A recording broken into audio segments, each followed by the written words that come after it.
Buenas noches, jóvenes.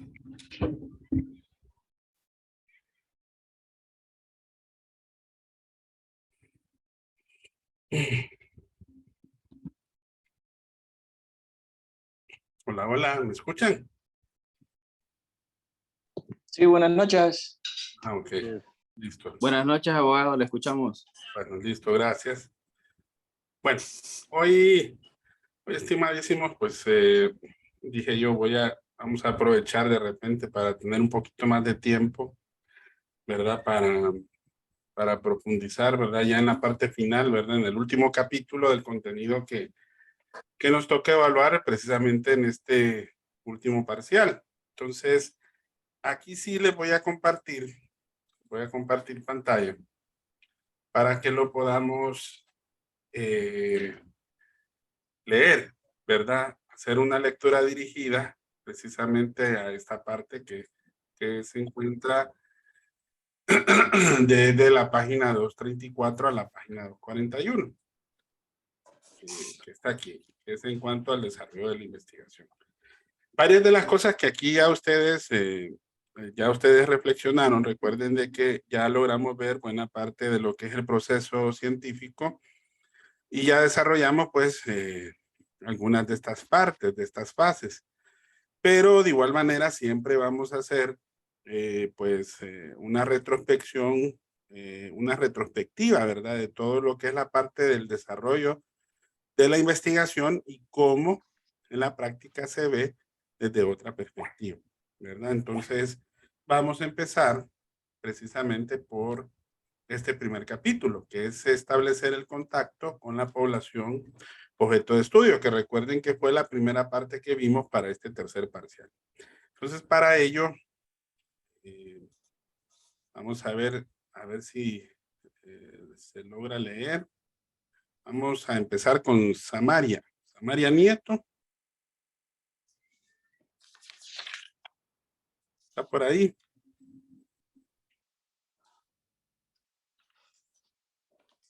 ¿No? A ver, Margui Avendaño.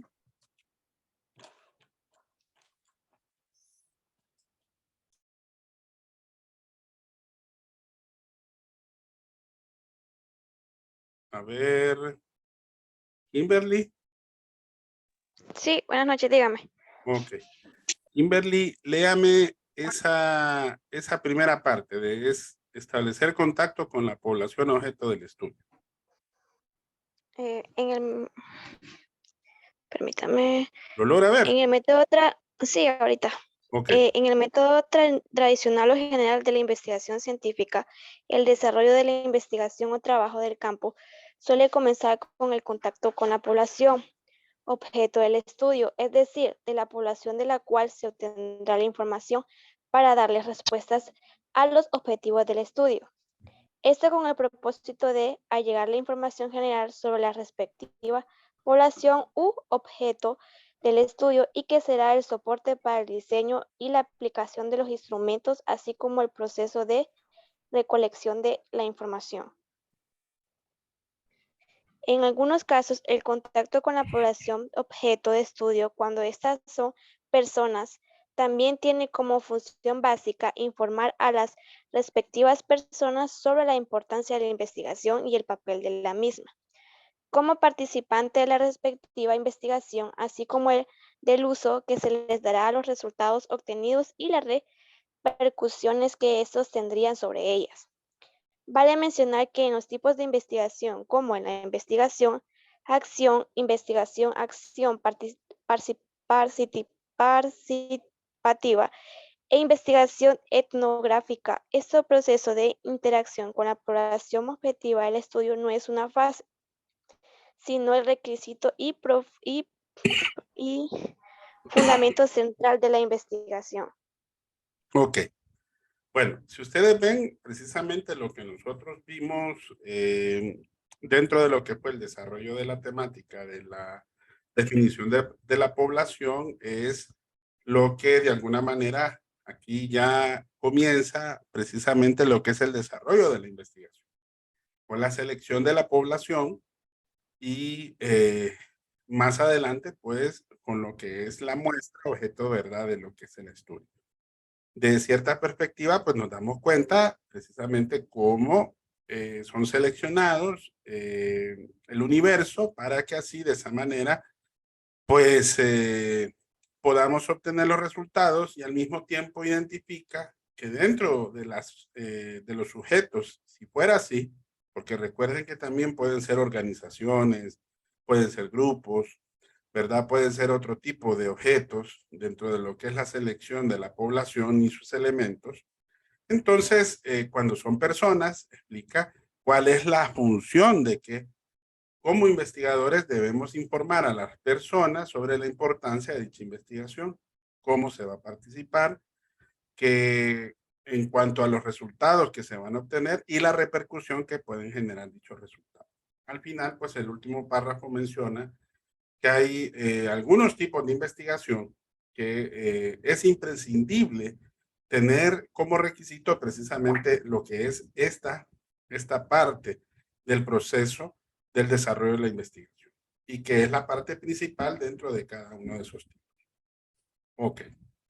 Ahora vamos a seguir con el 8.1.2. Vamos a ver un varón, Dani Cruz. Sí, fíjese que todavía ando en la calle y la voy conduciendo. No Ok, puedo ok. leer, solo estoy escuchando ahorita. Ya Ok, casi llego a la casa. está bien. Vamos a ver Milson Salgado.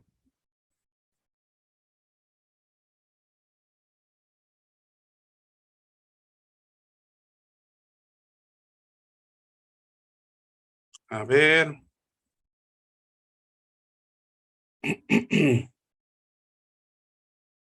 Jorge Borjas.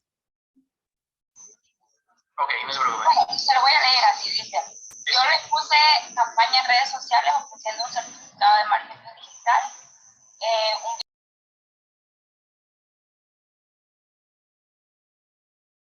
A ver, Jorge. Sí, buenas noches, abogado. Sí, esa parte, léame, por favor. Disculpe, abogado, no estaba llevando la lectura, creo. ¿Por Pero dónde iban? es la 8.1.2. Diseñar y validar los instrumentos para la recolección de la información. Ok. Aunque algunos proyectos de investigación requieran que en la fase de anteproyecto se precise y se tenga validado el instrumento para la recolección de la información, especialmente en las investigaciones relacionadas con el comportamiento de las personas, hay proyectos en los que el diseño y la validación de los instrumentos de recolección de la información son objetivos de la investigación y por consiguiente este proceso se realiza en la fase de desarrollo o de trabajo de campo. Adelante. De otra parte, vale mencionar que hay investigaciones cuyo propósito general es el diseño y la validación de un determinado instrumento de recolección de información y, por ende, toda la fase de trabajo de campo consiste en diseñar y validar el respectivo instrumento. También hay que reconocer que para el desarrollo de muchas investigaciones suelen utilizarse instrumentos ya existentes y en muchos casos ya validados en contextos similares a los de la investigación que se va a realizar. En estos casos se recomienda utilizar esos instrumentos y si es necesario realizar los ajustes a los mismos. Por la importancia del diseño y validación de los instrumentos de recolección de la información, para responder a los objetivos de un estudio o aprobar una determinada hipótesis de investigación, en el siguiente capítulo se describen de modo general el proceso del diseño y validación de un instrumento de recolección de información. Así es. Entonces, esa es la siguiente etapa, ¿verdad? Aquí en esta etapa, pues diseñamos y validamos dichos instrumentos. Ya como ustedes pueden ver, la importancia que tiene el diseño y la validación de dichos instrumentos para recolectar la información, ¿verdad? Entonces, de cierta manera, dentro de lo que es la preparación de estos es lo que da par a lo que va a ser el capítulo siguiente, que recuerde que en este capítulo siguiente ya es cuando ya aplicamos dichos instrumentos y recolectamos lo que es la información. Bueno, vamos a ver. Voy a hacer un poquito más pequeñito para que se pueda ver la siguiente ahí. A ver, Leslie. Leslie Alemán. Sí, sí, aquí estoy. ¿Puede leer esa parte? El siguiente El 8, capítulo. sí. Aplicar los instrumentos y recolección de la información. Sí. Como se mencionó en el capítulo 7, numeral 7.10.2, en la actualidad, en investigación científica hay gran variedad de técnicas o instrumentos para la recolección de información en el trabajo de campo de una determinada investigación. De acuerdo con el método y el tipo de investigación por realizar, se utilizan unas u otras técnicas. Esta subfase del trabajo de campo consiste entonces en aplicar la técnica o conjunto de técnicas definidas para tal efecto y que son las apropiadas para dar respuesta a los objetivos o hipótesis de la investigación definidos en el anteproyecto. La aplicación de los instrumentos de recolección de la información debe realizarse con mucho rigor metodológico, ya que de la información obtenida de su aplicación se conformarán los resultados del estudio, se extraerán las conclusiones y se formularán las recomendaciones para tener en cuenta en función de los objetivos planteados al inicio de la respectiva investigación. Ok, gracias. Bueno, ya pueden ver ustedes cuál es la importancia entonces de que dichos instrumentos sean preparados con la rigurosidad que se van a aplicar también, ¿verdad? Recuerdan aquel capítulo que hice en cuanto a la confiabilidad, a la validez, ¿verdad? Que dichos instrumentos deben tener, perdón, para que así de esa manera podamos tener resultados confiables y que estemos seguros que los mismos nos van a ayudar, ¿verdad? A formular esas conclusiones y esas recomendaciones que se esperan de acuerdo a lo que planteamos en esta primera fase del planteamiento del problema. Bueno, vamos a ver. Elaborar el marco teórico. Luis. Sí, buenas noches. Elaborar el marco teórico formal de la investigación. Dada la importancia del marco teórico en un proceso de investigación científica, y aunque en la fase de anteproyecto de la investigación se elabora un marco teórico preliminar, durante la fase del anteproyecto de la investigación se elabora un marco teórico preliminar. Durante el desarrollo de la propia investigación es necesario configurar un marco teórico mucho más sólido sobre el tema objeto de la investigación, el cual responda al mayor nivel de rigurosidad propio de la ciencia y que soportará el procesamiento, el análisis, la discusión de los resultados y de la investigación, así como las conclusiones de la misma y las recomendaciones que se puedan derivar de estas. En este marco teórico, un capítulo del documento final de reporte de la investigación realizada debe mostrar las principales ideas de los más destacados teóricos en el tema y la relación entre esas ideas o planteamientos e igualmente los resultados de las principales investigaciones en el tema y las discusiones que sobre el mismo existan en la actualidad. Para una mejor comprensión de lo que es el marco teórico en una investigación, por favor revise los contenidos presentados en el numeral 7.6.2 de este libro. Ok, ya ustedes pueden ver entonces que ya este marco teórico no es así como el que presentamos dentro del anteproyecto, ¿verdad? Ya es algo ya más terminado, más elaborado, más conclusivo, ¿verdad? Que contrastado con lo que es el paso anterior, porque recuerden que ya lo que es la aplicación de los instrumentos ya no genera un resultado. Y recuerde que usted, una vez que ya tenga esos resultados contrastados con lo que es este marco teórico ya más formal de la investigación, entonces nos va a generar ya lo que más adelante es pues el análisis y la obtención de los resultados, ¿verdad? Entonces ya no puede ser algo como quien dice muy superficial, ya debe de ser muy puntual dentro del enfoque de la guía de investigación que cada uno de los investigadores estableció dentro de su problema objeto, ¿verdad? Porque recuerden, lastimosamente, muchos de nosotros somos que buscamos información, buscamos, encontramos, fundamentamos, enriquecemos, pero a veces no aterrizamos, no puntualizamos. Y ya este marco teórico formal es el que se va a plasmar dentro del documento final del reporte de investigación. Bueno, y ahí seguimos con el siguiente paso. A ver, Javier Orlando.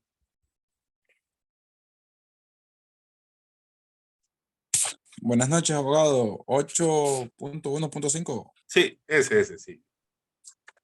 Bueno. Procesar la información recolectada. Una vez recolectada la información de estudio, hay que procesarla de acuerdo con el enunciado de los objetivos y la hipótesis cuando ésta sea planteada. Este procedimiento debe realizarse de forma sistemática y rigurosa, y para ello, en la actualidad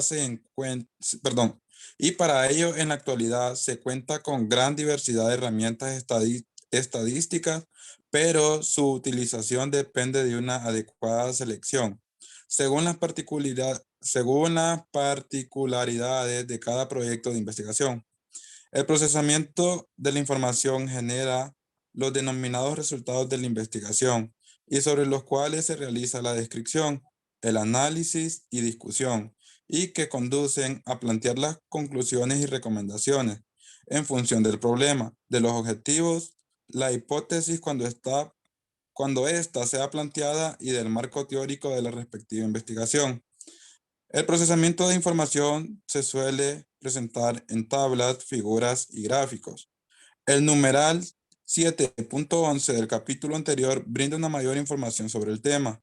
No obstante, lo ya mencionado, es importante recordar que en los estudios con énfasis cualitativo, el procesamiento de los resultados obedece más a criterios de narración que a procesamientos estadísticos de datos. Así es. Ahora ven en qué momento es que se contestan los objetivos. En qué momento le damos respuestas a las preguntas y asimismo a la hipótesis planteada. Porque recuerden, con la información recolectada, pues, y el contraste que le hacemos con el marco teórico referenciado y debidamente sustentado, entonces ya nosotros podemos decir que tenemos un procesamiento de datos, una serie de resultados que de alguna u otra manera es lo que va a responder a cada uno de esos elementos que habíamos mencionado con anterioridad.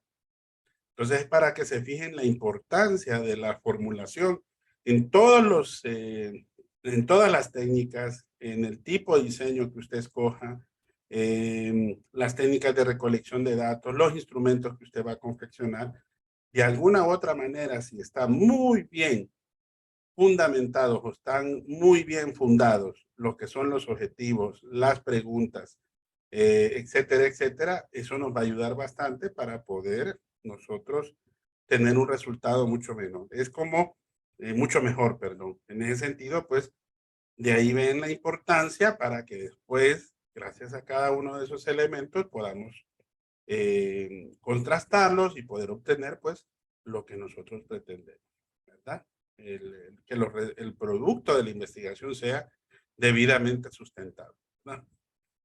Bueno, y ahí vamos ya al análisis y la discusión de los resultados. Veamos aquí en esta última parte. A ver, Francis.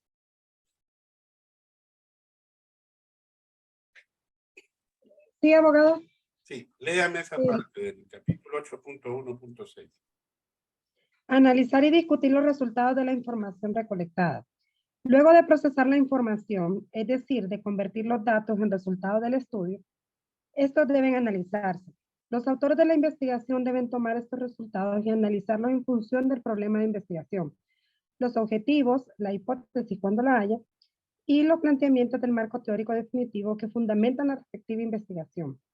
La discusión consiste en reflexionar en torno a la coherencia o no de los resultados por lo planteado en los objetivos de estudio y los planteamientos del marco teórico. Esta discusión, aunque admite interpretaciones, debe evitar juicios de valor.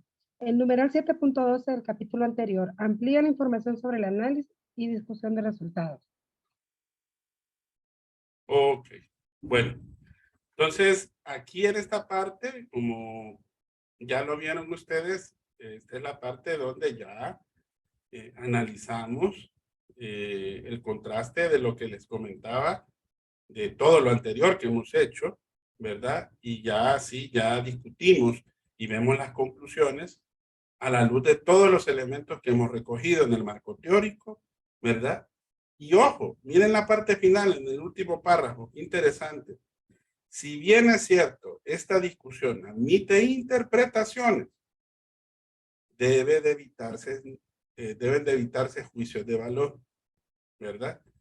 Eso es interesante. ¿Por qué? Porque nosotros no nos debemos de sesgar por nuestra propia percepción de algo, sino que debemos de centrarnos exactamente en los resultados que hemos obtenido, para que así dichos resultados no sean interpretados desde mi punto de vista, no, sino que desde el punto de vista de la investigación propiamente.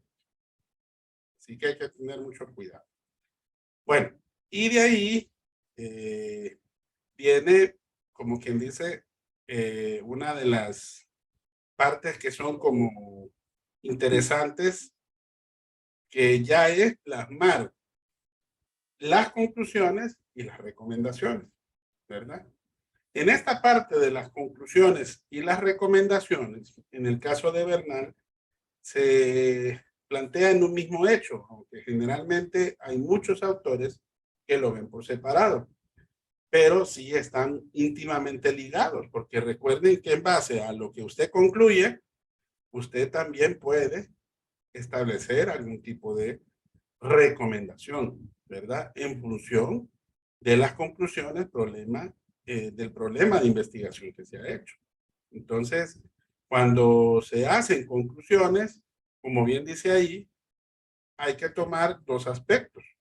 Un primer aspecto en donde podemos disponer una serie de conclusiones que son de carácter general, que ya van enmarcados en más que todo al resultado del trabajo de campo, ojo, resultado del trabajo de campo, elaborado precisamente y conjuntado o contrastado con el marco teórico. Y segundo, en la inclusión de conclusiones específicas, que aquí ya estará en función de lo que formulamos al principio, a los objetivos específicos, a las preguntas específicas, a las hipótesis, ¿verdad? Hipótesis planteadas. Y por eso dice siempre y cuando las haya, porque si es una investigación meramente exploratoria o descriptiva, como habíamos hablado en el parcial anterior, entonces, en este sentido, pues ya sería más desde este punto de vista. Bueno, aquí viene la parte, como quien dice, final, que de alguna manera, pues, se parece mucho a lo que es el informe del anteproyecto. Pero ya este es el informe final o el reporte final de la investigación. Como ustedes pueden ver, de acuerdo a cómo está formulado esta parte, recuerden que un informe o un reporte debe redactarse o debe de presentarse generalmente tomando como base las normas de la investigación formal. Miren que aquí lo dice en este primer párrafo. ¿Y quién define esas normas de metodología de investigación formal? Bueno, en primer término, la comunidad científica. ¿Ok? También, y esa es la que es de carácter internacional, también la comunidad científica en este campo del conocimiento o profesión. ¿Se han fijado que muchas veces hay trabajos de la profesión que a veces tienen prólogos o tienen resúmenes o tienen, por ejemplo, explicaciones de dicha investigación al comienzo de personas que manejan el tema? ¿Por qué? Porque de alguna manera eso atrae al lector para que se pueda ver que los resultados que se han obtenido tienen una base científica. ¿Ok? Ojo. Y finalmente, el ente u organismo oficial encargado de cada país de promover el desarrollo de la ciencia y la tecnología o las normas técnicas de la actividad científica. O en su defecto, la institución académica donde se desarrolla o se presenta el informe, sea el anteproyecto, o sea el informe final o el artículo. Porque aquí vamos a hablar de dos tipos de documentos. El documento de un informe final de una investigación pura y la estructura de un artículo científico, ¿verdad? Que se van a fijar que existen algunas diferencias entre un tipo de documento como también del otro. Entonces, en este caso, en nuestro caso, si la investigación es para sustentar una maestría, si es para sustentar, por ejemplo, un título de pregrado, entonces ya saben que los lineamientos de ese reporte van a ser de acorde a la organización o a la unidad académica o a la institución académica que en este caso usted egresa. Vaya, si usted en su momento se diera el caso de que presentara una investigación y fuera, en este caso, a la Universidad Nacional Autónoma de Honduras, o si más adelante usted desea sacar una maestría y es en la misma universidad, entonces la que le va a presentar esas pautas de cómo presentar el informe va a ser esa organización. En otras palabras, la institución académica donde usted desarrolló el informe, tanto del anteproyecto que fue aprobado por ellos. En el caso nuestro, si fuera una investigación científica de ciencias jurídicas, sería el Instituto de Investigaciones Jurídicas, el que aprueba precisamente esa primera parte. Y finalmente, el informe final o el artículo de investigación, que está sustentado precisamente en base a dicha institución académica. Bueno, por otro lado también existen normas de estilo. ¿Se recuerdan, verdad? Los manuales de estilo, el que nosotros hemos manejado casi en un 100%, ¿cuál es? El de APA. Es el que aquí se explica en el segundo término, miren. Y todo va radicado en razón de la disciplina del conocimiento que muchas veces nos toca aplicar dicho manual. Aquí ya le explica, miren, por ejemplo, este primer manual, que es de Chicago, generalmente se utiliza para qué tipo de publicaciones. Para el método general de investigación. Es bien amplio. Miren, por ejemplo, la de APA. Este es para publicaciones en psicología, en educación y ciencias afines. Por eso, si se fija, va dentro de lo que es la ciencia social, etcétera, etcétera. Aquí está, por ejemplo, la del Consejo Científico de Editores. El de Manual Moderno del Lenguaje. ¿Ok? Que ya va para este tipo de disciplina. Miren, literatura, arte y humanidades. La de los manuscritos de Vancouver, que esta la utiliza para las revistas biomédicas de este comité, miren. Que en este caso, pues, una de las más recientes ediciones está para el año 2007. Ojo, aquí por lo menos ustedes tienen que saber identificar cada uno de los manuales, perdón, y a lo que generalmente se aplica en cada uno de ellos.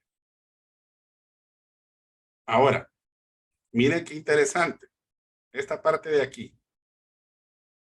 Vamos a ver a ver, Litza, ¿puede leerme esta parte, Litza?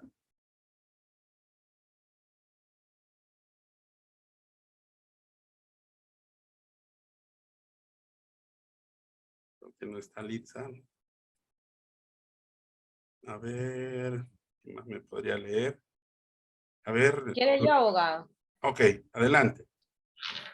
Dice, aunque cada manual de estilo de publicaciones fue diseñada para promover para promover de normas formales para publicaciones de información con rigor científico en campo de la ciencia particulares o específicos, cada vez hay mayor aceptación de elegir el estilo. Sin embargo, el estilo que se va a utilizar en una determinada publicación se define básicamente por dos factores. El primero, los requisitos institucionales o editoriales. Las instituciones responsables de las publicaciones muchas veces tienen definidas sus normas de estilo y las exigen en sus publicaciones. Y la otra es las pautas de norma de estilo de publicaciones para la disciplina en particular. Normas APA para el campo de la psicología, normas de Vancouver para las ciencias biomecánicas, normas de Chicago para las ciencias básicas, ingeniería y otras ciencias, y normas de estilo de publicaciones científicas para las ciencias biomecánicas. En general, es importante recordar que una vez elegido el estilo de redacción y publicación debe utilizarse el mismo estilo en todos los documentos. Ok, bueno, y eso es lo que estábamos planteando ahorita, ¿no? Entonces son esos dos factores primordiales los que define la publicación, que en su caso fuera, si es un informe de investigación, si es un artículo periodístico, ¿verdad? Y de esa manera podemos decir, propiamente dicho, que esos dos factores son los que tienen la base para la creación de esos dos tipos de documentos, o tres tipos de documentos, ¿verdad? Es para que se fijen. Bueno, y a ver, Yorleni, ¿puede leerme este último párrafo, por favor?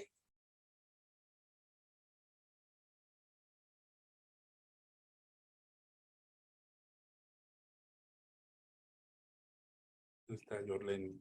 A ver. Si gusta lo leo yo, abogado. Puedo leer yo también. Oh, a ver, permítame. A ver, Samaria. Lo leo yo. Listo. En el que estaba sombrero en azul. Sí, así es. Ok, en síntesis, para la redacción de los documentos de informe final de investigación, es necesario utilizar normas técnicas de estilo y para ello es importante considerar los planteamientos antes formulados.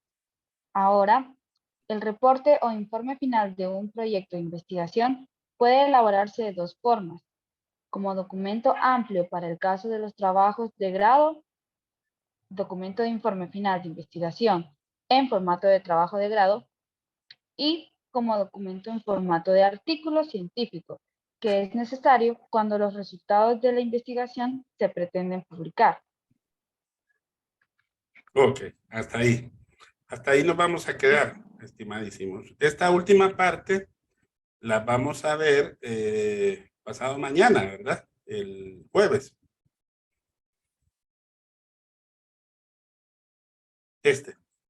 Vamos a ver cómo se compone el documento de informe final de investigación en formato de trabajo de grado y vamos a ver las diferencias que existen ya en el documento en formato de artículo científico.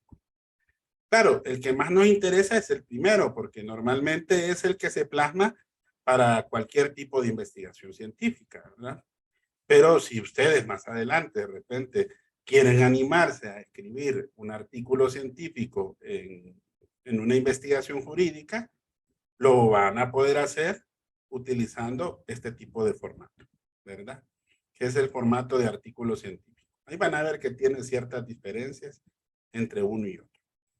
Bueno, no sé si tienen alguna duda hasta acá, jóvenes. No, abogado, por el momento no. Todo está claro, abogado. Bueno, entonces, estimadísimos, ya estamos cerca del final. Ya estamos, como quien dice, en agonía con este periodo académico, aunque todavía faltan pues dos aspectos muy importantes para lo que es la evaluación de esta unidad, que recuerdan que va a ser el próximo lunes, y finalmente lo que es el examen de reposición, ¿verdad? Que vamos a tener pues suficiente tiempo para que ustedes se preparen y ustedes puedan pues de repente pues animarse a si quieren mejorar su nota por un lado, o si hay alguno de los compañeros que de repente no hizo, pues, no hizo alguno de los exámenes parciales. Bueno, nos quedamos hasta acá y nos vemos pasado mañana, siempre a la misma hora.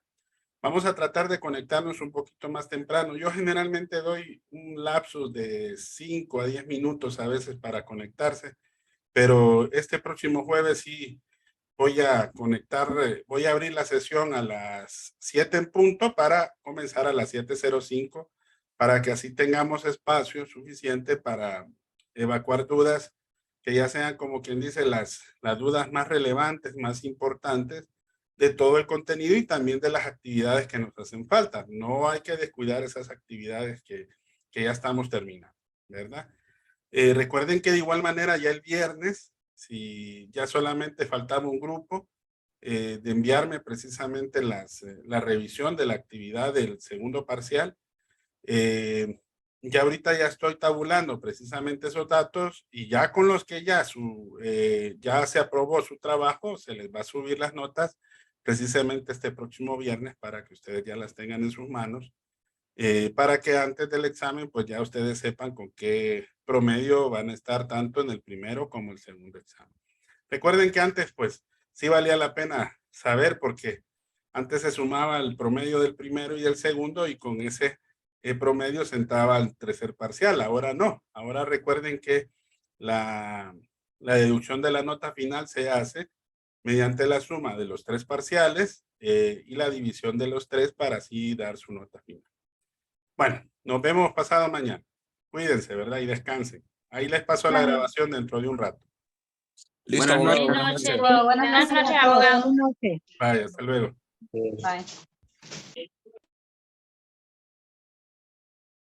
Buenas noches a todos.